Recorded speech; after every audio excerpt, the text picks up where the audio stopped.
تو بہرحال یہ اتنی خوبصورت انہوں نے نشست سجائی ہے کہ میں ان سے تقاضا کروں گا کہ بھائی جس طرح سے چندہ ہو ہم دیں گے، جو کریں. حالانکہ یہ اپنی پاکٹ سے کرتے ہیں، ہم جانتے ہیں، اپنی جیب سے کرتے ہیں. اور مصطفیٰ زیدی کا ایک شعر یاد آ رہا ہے، میں نے تفسیر بھی اس کی لکھی ہے کہ جن سے ویرانی صحرا میری دکان میں ہے،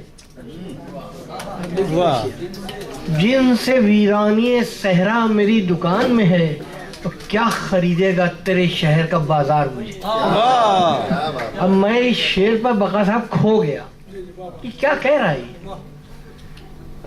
امراء القیس آتا تھا ہر نوچندی جمعرات کو مکے کے دروازے پہ، کعبے کے دروازے پہ کھڑا ہو کر کے شعر پڑھتا تھا، مسلمان تک جھومنے لگتے تھے. حضور اکرم کو خبر دی گئی، مسکرائے، کہا لکھو بسم اللہ الرحمن الرحیم انا اعطیناک الکوثر فصل لربک، اور جا کے لگا دو.